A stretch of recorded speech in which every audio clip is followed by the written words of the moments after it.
अध्यक्ष महोदय, आज रेस चल रही है कि किस तरीके से सत्ता परिवर्तन कर दी जाए। मैं हुड्डा साहब के बाद सेकंड करने के लिए काद्यान साहब खड़े हुए और बहुत बड़ी बात करी। मैं मेरे ऑफिस में सुन रहा था कि आंख बंद करो, चौधरी देवीलाल जी को देखो। वो एक शख्सियत नहीं थे, वो अपने आप में एक ऐसी व्यवस्था थे। अगर इस हाउस के 88 सदस्य अपनी आंख बंद कर ले तो शायद 50 की राजनीति में लाना या उनके राजनीतिक अनुभव को बढ़ाने का काम किसी ने किया तो चौधरी देवीलाल जी ने किया। अध्यक्ष महोदय, ये लीडर बनना चाह रहे हैं, ये सत्ता परिवर्तन कर ये सोच रहे रात रात में खुद बन जाओ, नहीं छोरे को प्रधान बना दो। आज ये हालत है। पहले दिल्ली के दरबार में हाजिरी लगती थी, ये तो किरण चौधरी जी मानेंगी, अब नई पगड़ी पहन के G23 के दरबार में हाजिरी लग रही है। और अगर इसी तरह चलता रहा तो मुझे वो दूर नहीं दिख रहा। जब ये आज हमारे खिलाफ अविश्वास ला रहे हैं, फिर शायद कांग्रेस के राष्ट्रीय अध्यक्ष के खिलाफ भी अविश्वास लाने का काम करेंगे। अध्यक्ष महोदय, पूरे 20 मिनट की अपनी बात में नेता ये बताए कि इन्हें हमारी सरकार के विरुद्ध में क्या बात कहने का काम किया। नो कॉन्फिडेंस मोशन है, आपने उसमें 20 मुद्दे लिख रखे हैं। अध्यक्ष महोदय, 10 साल इस प्रदेश का क्या हाल था। मैं तो गीता बुक्कल जी ने उन 250 किसानों की फोटो दिखाई, मुझे भी दुख हुआ। आज कोई भी नागरिक इस देश के अंदर अगर किसी भी विरोध प्रदर्शन में अपनी जान खोता है, हमारी सबकी संवेदनाएं उनके प्रति।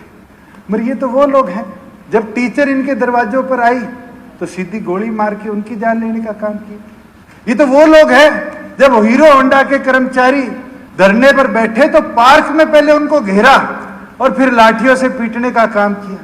ये तो वो लोग हैं, मारुति के अंदर जाकर लाठीचार्ज करने का काम किया।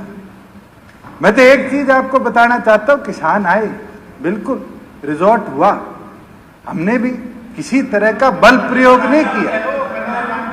हमने सहानुभूति के साथ जरूर law and order situation maintain प्रदेश में रहे, संभाल के हमने कदम उठाए।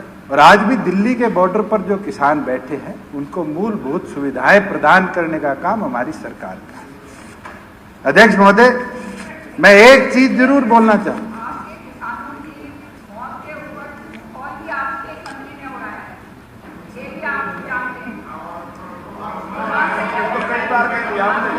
चलो ये बार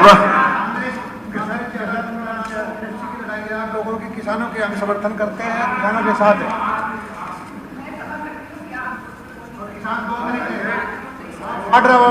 किसान के समर्थक है। दलाल जी, किसान के समर्थक प्लीज, बोल रहे जी उनको मंत्री जी प्लीज। वहां जाते हैं आप बहन जी, वो गुलाब नबी आजाद गए थे ना कश्मीर में, कटरे वहां जाते ठीक होता था मिला।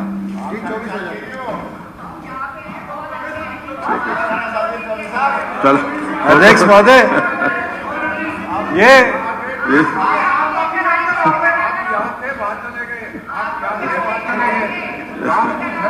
सही सलाह दे रहे हैं सरकार में, मंत्री सलाह दे दी। चलिए अध्यक्ष महोदय, मैं तो इतना पूछना चाहूंगा, इन लोगों ने पिछले 4-4.5 घंटों के अंदर प्रदेश की सरकार की कोई ऐसी कमी बताने का काम किया हो जिसके खिलाफ ये अविश्वास नहीं करे। आज इनने बात क्या करी कि ये हो गया, ऐसे हो गया। मैं इनसे पूछता हूं, आपकी भी सरकार थी, भूपेंद्र हुड्डा जी चीफ मिनिस्टर थे, पानीपत के अंदर किसके मुंह पे थप्पड़ पड़ा था? 2016 के अंदर तो आप विपक्ष में थे, नहीं, उनने कहा गांव में नहीं घुसने दिया जा रहा। पर्सनल तो मैं जवाब ही दे रहा हूं। 2016 के अंदर रोहतक के अंदर डी पार्क में किसके ऊपर चूड़ियां फेंकने का काम किया? किसकी गाड़ी में जूते फेंके गए? अब उनको बोलने दो, जवाब लोगों का विरोध जरूर होता है। अरविंद केजरीवाल जी दिल्ली के मुख्यमंत्री थे, क्या उनके ऊपर शाही नहीं फेंकी गई थी? विरोध करना सबका अधिकार है, मगर मर्यादा में रहकर विरोध किया जाए तो बेहतर हो। मैं एक चीज जरूर बोलना चाहता हूं, दिन किसी के पक्के नहीं है। ये कोई कुर्सी और विधानसभा की सीटी किसी की बापोती नहीं है। ये तो आज किसी की है, कल किसी और की होगी। मैं आपको एक चीज जरूर बोल सकता हूं, मगर कई बार लोग इस तरह की बातें कर जाते हैं जो वो भूल जाते हैं उनके समय में क्या हुआ। कल हमारे एक साथी ने बड़े प्यार से खड़े होकर कहा कि प्रदेश से इंडस्ट्री का पलायन हो रहा है। ये floor of the house in parliament कल आंसर दिया गया, और इसके अंदर हरियाणा का नाम नहीं है। Zero industry has moved out of Haryana, बल्कि आपकी शासित राजस्थान के अंदर 479 कंपनियों का पलायन हुआ है। आपका शासित पुडुचेरी था, छोटा सा राज्य, 31 कंपनियां छोड़ के भागी। आप खुद डाटा उठाकर देखिए जब इस हाउस में चर्चा करते। हम तो बड़ी गंभीरता के साथ आज इंडस्ट्री को लेकर आने का काम कर रहे हैं, और आज उसका नतीजा है कि पिछले 1.25 साल में 17,000 करोड़ की इन्वेस्टमेंट, जिससे लगभग 9,000 से ऊपर नए रोजगार हमारे प्रदेश में बनेंगे, उसके ऊपर गंभीर कदम हमारे प्रदेश की सरकार ने उठाया है। आज 75% युवाओं को हिस्सेदारी देने की अगर हम बात करते हैं निजी रोजगार में, जो हुड्डा जी दिखा रहे थे हमारे घोषणा पत्र का हिस्सा था, बिल्कुल गंभीरता के साथ उसको इस प्रदेश में लागू करेंगे। इंडस्ट्री के साथ अगर कोई इंडस्ट्री का विषय होगा तो जरूर चर्चा करेंगे, मगर उसको गंभीरता के साथ लागू करेंगे कि हमारा पढ़ा लिखा युवा बेरोजगार दर दर की ठोकरें ना करे, उसको सक्षम बनाकर उसके हाथ में रोजगार के साधन उपलब्ध कराने का काम करेंगे। आप नौकरी देने की बात करते हैं। आप मुझे ये तो डाटा दे दीजिए कि आपके 10 साल के राज में ग्रुप डी के कितने लोग नौकरी लगे थे। आज ये हालत है कि आपके पास आंकड़े नहीं है। एक नारा जरूर था हरियाणा नंबर 1 का, और लोगों ने कहां लाके छोड़ा था? तीसरे स्थान पे। आपको याद होना चाहिए। अध्यक्ष महोदय, मैं एक चीज जरूर बोलना चाहूंगा। आज थोड़ा सा शॉर्ट राजन साहब ये बात कह रहे थे, थोड़ा सा शॉर्ट कर, कि हमने चुनाव में क्या क्या बोला। मैं एक चीज आपको विश्वास के साथ दिला सकता हूं, भारतीय जनता पार्टी हमारी नेचुरल अलायंस है। चौधरी देवीलाल जी जनसंघ के साथ जुड़कर इस सदन में आए थे, चौटाला साहब आए थे। आज जननायक जनता पार्टी बनी तो आज हम भी खड़े, और इस प्रदेश को और मजबूत बनाने के लिए खड़े। मगर इतिहास तो बताइए, कांग्रेस के साथ कब खड़े हो? इतिहास तो गिनवा दो। आप तो वो लोग थे जिनने इस राजधानी को गिरवी रखने का काम शुरू कर दिया था जब चौधरी देवीलाल जी ने आपके विरुद्ध मुहिम शुरू करी। अध्यक्ष महोदय, मैं एक चीज जरूर बोलना चाहूंगा कि आज केवल मात्र कांग्रेस की एक ही मंशा है कि यहां अविश्वास ना आए, यहां सत्ता परिवर्तन हो, और सत्ता कांग्रेसियों के हाथ में है। मैं एक चीज जरूर बोल सकता हूं कि ये मुंगेरी लाल के हसीन सपने देखने छोड़ दें। मजबूती के साथ हमारा ये गठबंधन 5 साल इस प्रदेश को और आगे ले जाने का काम करेगा, और मजबूती के साथ प्रदेश को नई दिशा देने का काम करेगा, प्रगति के पथ पर ले जाने का काम करेगा। और इस सदन में ऑन रिकॉर्ड बोलता हूं कि आने वाली 1 तारीख से जब प्रोक्योरमेंट शुरू होगी, जो भ्रम आपने फैलाया था कि मंडियां बंद हो जाएगी, एमएसपी खत्म हो जाएगी, हमारी सरकार मंडियों को और मजबूत भी बनाएगी, और एक एक किसान को उसके एमएसपी का मूल्य 2 दिन में उसके खाते में देने का काम करेगी। मैं तो एक चीज जरूर अंत में बोलूंगा, आज एक हालत विपक्ष की जरूर बन गई है। अपने हरियाणा में एक कहावत है। दुष्यंत जी एक मिनट, सदन 30 मिनट के लिए और बढ़ाया जाता है।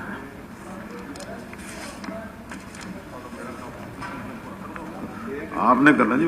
अध्यक्ष महोदय, अपने स्टेट में एक कहावत है, भैंस छतरी देख के चिमक जाती है, अपना रंग देख के नहीं।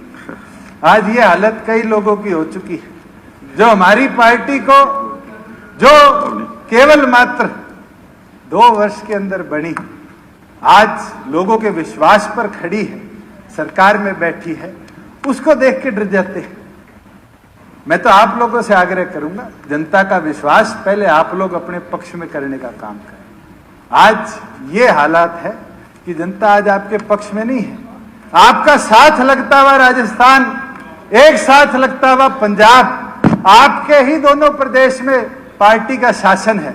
मैं तो आपसे आग्रह भी करता हूं और इस फ्लोर पे आपको चैलेंज भी करता हूं कि 1 तारीख से प्रोक्योरमेंट शुरू करवाओ और वहां पर भी ग्वार बाजरे की, आज वहां पर हम बात करें जो 6 फसलें हरियाणा प्रोक्योर कर रहा है एमएसपी पर, आप अनाउंसमेंट करवा कर दिखा दो कि इस बार चना भी एमएसपी पे खरीदा जाएगा, दाल भी एमएसपी पे खरीदी जाएगी। और तो और हम तो हौसले के साथ कहते हैं इस बार जो खरीदेंगे, आप अनाउंसमेंट तो कराकर पंजाब में, राजस्थान में दिखाओ, वहां के किसान को हौसला तो दो।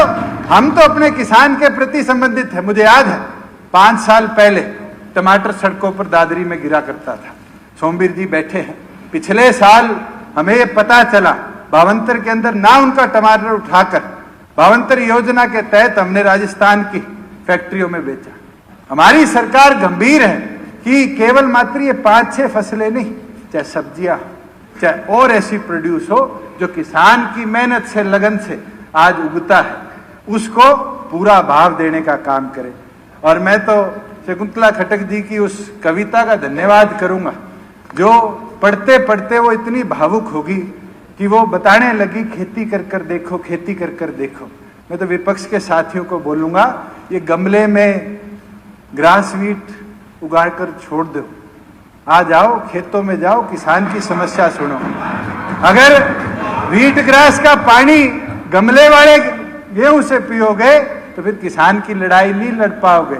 इसलिए आप लोगों को पहले अपने नेतृत्व में विश्वास लेना चाहिए। मैं इसके साथ इस नो कॉन्फिडेंस मोशन का विरोध करता हूं और आपको पूर्ण विश्वास दिलाता हूं कि हमारी सरकार मजबूती के साथ 5 साल धन्यवाद काम करेगी। बहुत बहुत धन्यवाद। आदरणीय